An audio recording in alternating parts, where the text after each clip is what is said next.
Ohayo minasan, ketemu lagi dengan Iris di channel Animania. Oke guys, ketemu lagi dengan pembahasan kita di One Punch Man. Well, bicara masalah cerita One Punch Man, pasti istilah overpower ini sangat melekat di ceritanya kan? Ya, tokoh utamanya aja udah terlihat gimana kuatnya Saitama ya kan, yang dapat menyelesaikan apapun dalam satu pukulan guys. Terlebih di cerita manga yang sekarang nih, Garo coy, ngebuat dirinya tuh seolah menunjukkan sebagai musuh terkuat di serial ini.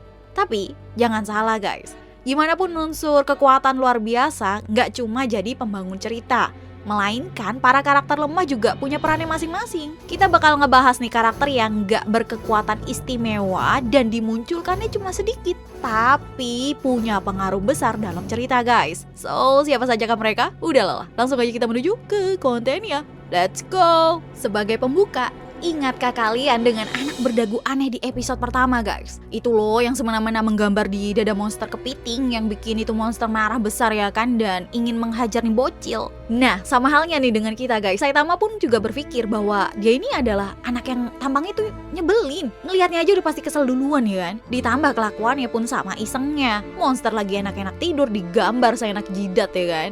Nah, ketika pertama kali melihatnya, Saitama itu sama sekali nggak memiliki simpati terhadap ini anak guys. Namun momen unik pun terjadi. Ya, dimana Saitama itu malah terbangkit jiwa pahlawannya saat melihat si bocil ini dalam bahaya. Alhasil ngebuat Saitama itu mengingat kembali masa lalunya yang ingin menjadi pahlawan. Nah, si anak yang menyebalkan dan muka ngeselin ini membawa perubahan cerita yang sangat besar karena dia itu membuat Saitama kembali ingin menjadi pahlawan guys. Andai ini insiden gak terjadi, mungkin Saitama tuh cuma bakal jadi ya mas-mas pengangguran yang masih cari kerja sana sini ya kan. Tapi gak cuma itu aja sih perubahan besar yang dibawa oleh si anak ini, melainkan apa yang menimpanya ini guys menjadi alasan terbentuknya asosiasi pahlawan. Iya, hal ini disebabkan si anak berdagu aneh ini rupanya cucu dari seorang miliarder dan ingin membalas budi kepada pahlawan. Sayangnya, ya tujuan pembentukannya sih udah bagus ya kan, namun sosok yang harusnya menerima terima kasih mereka ini gak pernah ketahuan. Sampai detik ini juga, andai diketahui nih Saitama yang menyelamatkan cucu miliarder ini,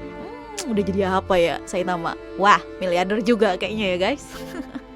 Oke, selanjutnya, orang terlemah kedua tapi punya pengaruh besar ke cerita adalah Dr. Kuseno. Ya, sosok di balik cyborg Genos ini merupakan ilmuwan yang sangat cerdas guys. Bayangin, Genos yang hampir kehilangan semua tubuhnya karena serangan robot gila berhasil diselamatkan. Malahan dia itu menambah fitur yang sangat luar biasa kepada Genos, sehingga Genos itu berhasil menjadi pahlawan beken dan elit seperti sekarang.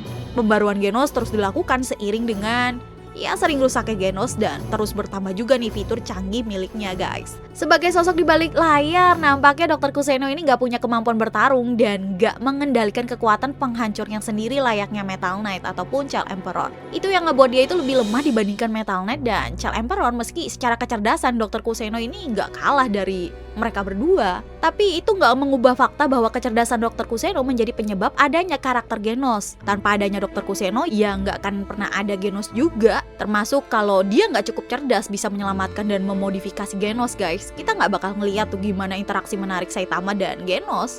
Ya termasuk alasan Saitama mau bertarung serius dengan Garo mungkin nggak akan pernah ada juga.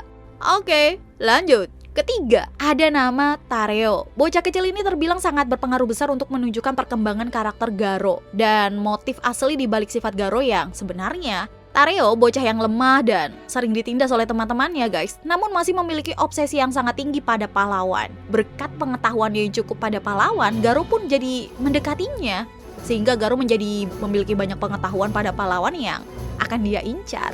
Tapi jangan lupa juga guys, Garo ini masih sangat memikirkan nasib Tareo. Dia itu dengan sigap menyelamatkan Tareo dari peluru salah alamat Death Gatling. Oke, tapi apa sekedar itu aja? Belum. Kalian tahu apa alasan Saitama masih belum membunuh Garo guys? Ya, karena Tareo yang memohon agar Saitama itu ngebuat Garo seperti sedia kala. Tareo itu menjadi alasan bahwa bagaimanapun Garo, akan ada orang nih yang memahami bagaimana kebaikan dia yang sebenarnya guys. Misalnya Tareo nggak ada ya, kejahatan absolut Garo mungkin akan lebih mulus sih, serta Saitama itu nggak bakal berpikir panjang untuk menghabisi Garo, dan pertarungan besar Garo dan Saitama di galaksi seperti sekarang nih nggak akan pernah terjadi coy. Tapi sekarang kita perlu bersabar sih. Akankah ada momen dimana Tareo senang melihat Garo kembali, atau malah dia bersedih karena Garo hancur di tangan Saitama guys? Oke, kita lanjut lagi. Keempat, ada nama Zenko. Semisal kalian agak lupa, dia ini merupakan adik perempuan dari Metal Bat. Kemunculannya pun, ya cuma sekilas tok sih. Kayaknya nggak ada 5 menit juga sih. Tapi percaya atau enggak, kehadirannya ini bisa menyelamatkan Garo ketika itu guys. Meski di atas angin, Garo itu nampak lebih kuat dari Metal Bat dari pertarungan, tetapi Metal Bat ini memiliki kemampuan di mana dia akan semakin kuat seiring bertambahnya semangat juangnya guys. Dan semangat juangnya ini nggak pernah padam meski melawan musuh yang sangat kuat, yang bisa membuatnya itu terluka parah, termasuk saat melawan Garo. Kekuatannya terpacu pada titik maksimal, yang mana Metal Bat ini telah mengayunkan serangan dengan senjata andalannya, yang berupa serangan yang cepat terus mematikan. Garo dalam sekilas gagal menyadari serangan Metal Bat, sehingga kemungkinan untuk menghindar itu ya sangat sedikit. Dan Metal Bat itu telah mengirimkan aura yang cukup mengerikan. Beruntungnya bagi Garo ini dia berhasil selamat karena Zenko menghentikan pertarungan mereka guys. Metal Bat itu sama sekali nggak punya kuasa untuk melawan adik perempuan tersayangnya. Jadi dia tuh benar-benar menghentikan serangan gilanya sebelum benar-benar mengenai Garo. Andaikan serangan itu sukses mendarat di kepala Garo, bayangin apa yang bisa terjadi guys. Garo itu akan tumbang seketika dan gak punya kesempatan untuk menjelajah lebih jauh. Oke, kita lanjut lagi ke 5. Kita menyinggung nih salah satu murid dari Bang, yaitu Karanko. Sekilas nggak akan ada yang istimewa sih dari karakter yang satu ini. Secara kekuatan pun dia itu kan bukan sosok berbakat layaknya Garo di masa lalu guys. Terus peran besar apa yang dimiliki oleh Karanko ini? Jawabannya sih simple, yaitu karena tanpa adanya karakter ini Saitama nggak akan mengikuti kompetisi bela diri. Ya, Saitama yang melihat Karanko terbaring lemah karena terkena serangan Garo mengambil alih nih kompetisi yang dia ikuti dan menyamar sebagai Karanko guys. Lengkap dengan wig oranye palsu yang bikin Genos itu salah paham. Dengan mengikutinya Saitama di kompetisi bela diri, ngebuat kita itu mengenali sosok bernama Suiryu, serta kekaguman besar dia terhadap Saitama. So, jika kalian senang melihat bagaimana tingkah laku Saitama bertingkah ala-ala ahli bela diri dan superiornya dia melawan petarung di kompetensi, ya berterima kasihlah dengan Karanko yang membuat ini tuh bisa terjadi guys. Oke, kita lanjut. Karakter lemah ke-6 yang membawa pengaruh ke cerita adalah Mumen Rider. Well, dibandingkan cerita, sebenarnya Mumen Rider ini lebih mengarah ke aneka-ragaman soal gimana karakter di One Punch Man sih guys.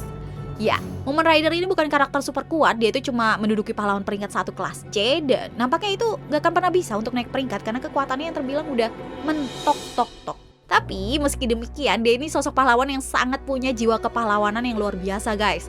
Nggak peduli kesulitan apapun yang akan dia hadapi, ya dengan tujuan untuk memberi harapan dan menyelamatkan banyak orang, dia mau berjuang walau keselamatan dirinya jadi pertaruhan. Dan jangan lupakan juga bahwa dirinya adalah sosok yang memberi ucapan terima kasih ke Saitama dikala banyak orang yang menghinanya guys. Dan karakter lemah lainnya yang punya pengaruh besar di cerita adalah King. Ya, manusia terkuat sealam semesta ini merupakan sosok yang hokinya unlimited guys. Well, bicara masalah kekuatan emang gak usah diragukan lagi pokoknya. Tapi mari kita bicara soal gimana dia itu bisa memberi bumbu keunikan pada cerita One Punch Man guys. Kita memahami ya kan kalau pujian yang diberikan King itu salah alamat. Namun itu menjadi pertanda bahwa manusia itu hanya ya melihat hasil, gak peduli prosesnya apa yang sebenarnya terjadi. Bagaimana orang-orang itu bisa dengan mudahnya diperdaya meski sekedar desas-desus semata guys. Semua itu ditunjukkan pada King.